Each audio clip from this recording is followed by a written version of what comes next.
So it's been, we are now in the second year of our two-year budget cycle. As you recall, a year ago the legislature, a new governor and the new legislature came into session. We were facing over a $3 billion budget shortfall. Not the first budget shortfall that our state has seen, but there was really an interest by, come on in, welcome. There was an interest by the legislature to really focus on getting our fiscal house in order, balancing a budget. We didn't have federal stimulus dollars. There was no interest in taking more money out of the transportation fund. And reforming government so that we could also focus on creating jobs. And we recognized that not only was it critical for us to get our fiscal house in order, but we also needed to create a friendlier climate for job creation. It's important that in order for us to turn our economy around, we need to put people back to work. And so that was why the governor called a special session on job creation in January, a year ago, and we had another special session on job creation last fall. There's three primary issues that we've heard from the business community as far as what's important to them in creating a friendly business climate. One is the availability of capital. Second of all, regulatory reform, creating just addressing overregulation and regulatory reform. And then the third one is having a skilled workforce. And so most of the bills that were dealt with in the special sessions focused on one of those three areas. I think obviously we're starting to see the reforms that we passed begin to work in our local communities. And our economy still is not growing like we would like to see it. And that's going to, obviously we're affected at the national economy as well, with the national economy. So with that, we are back in session next week, and we will be in session till early spring, about the middle of March. And one of the bills still being worked, one of the bills, significant bills being worked on is the venture capital bill, as well as there's some other big issues out there that are still working through the process. So with that, let's open it up for questions and comments. And yes? It's a time of year when we're all doing income taxes, and I was wondering where the tax reciprocity issue sits with Minnesota. Thanks for the question. Our Department of Revenue is still working with the Minnesota Department of Revenue to try and it requires an agreement between the two states, the two administrations. Mm-hmm. And I would love to say that we've got it done, but our revenue department is continuing to work on it.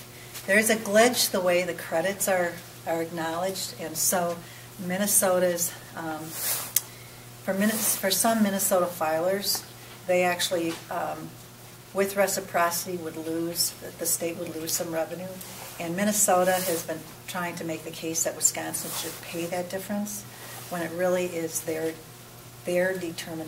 decision how to treat those tax credits. And so there's an ongoing effort to try and work through that. Would you speculate that something will be taken care of this year, or? I'm continuing to stay in dialogue I'm staying in touch with our revenue department. They know how important it is. This is something that there's legislative support, but it's not in the legislature to work out the agreement. Pardon me? On which side? Probably both sides. Both sides. Yeah. Obviously, this is the reciprocity. Income tax reciprocity has always been about convenience for those people living in one state and working in the other. It was not supposed to be a financial win for either state, or a cost to either state. And so we're going to keep the pressure on the department to continue. And whatever we can do as legislators to encourage that coming together, we will do.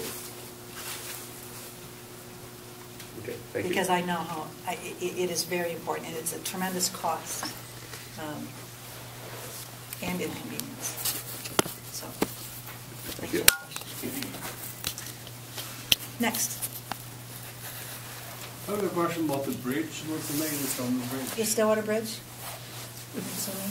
There is only one bridge, right? Yeah. When I moved here in 1961, I was driving off Highway 36 and didn't go anywhere. We stopped at the river. You know. We've been needing that for 50 Yes, years. absolutely. The St. Croix River crossing is something that, due to the litigation that has been filed in previous years, let's see now, 2010, 2 years ago now, the courts ruled that in order to get a bridge, any bridge built actually over the St. Croix River, we would need a federal exemption from the Federal Wild and Scenic Rivers Act. And so that's where we're at right now. We're working on getting that. I'm pleased that there's bipartisan support on both sides of the river for that exemption, which is really a very narrow exemption. Obviously, those of us who live in this region recognize the critical need for that bridge. Safety, it's good for the environment, just to handle the traffic. And so but you know, it's one step at a time, and you can't take anything for granted. The legislation that has been introduced by U.S. Senator Klobuchar and Congressman Bachmann, those bills I think have I think they've amended the House bill to mirror the Senate bill, and they have, as I recall, they both have passed committee, and now it's a matter of getting to the floor. But it's also important that the president supports it. You know, this is a very localized localized issue, and it really is. It's something that crosses party lines, and there's been some great editorials in the paper pointing to the importance of the bridge. One of the things that I would clarify, which is sometimes misrepresented in some of the articles, and that is the total cost, which has grown significantly due to the delays, includes a major rework of Highway 36, and so the bridge itself is probably approaching $300 million, which is a lot.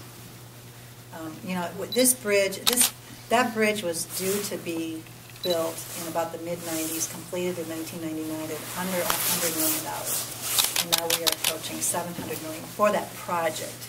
But that project includes a major, like I said, redo of Highway 36 on the Minnesota side, and includes the approach work on the Wisconsin side. But it's still a tremendous increase in costs due to the delays. There's no question that bridge is needed. It really is a safety issue. So. Where will the money come from? Taxpayers.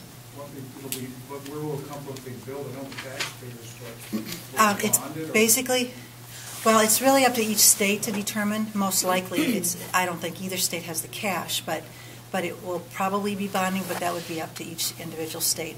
And how it's divided up is the actual cost of the bridge is divided between Minnesota and Wisconsin. And then, of course, Wisconsin's responsible for the approach work on the Wisconsin side, and Minnesota would fund the approach work on the Minnesota side. That's why Wisconsin's share is a little bit less than Minnesota's share. If you look at the MnDOT website, I think that breaks down the numbers there. Yeah, but our site's already largely done. You have 4 lanes coming in, but there's still some approach work. There's still quite a bit of work that needs to be done. But not nearly as much as the 36 corridor, Right. which needs to be redone anyway. Right. But which is why theirs is more than ours.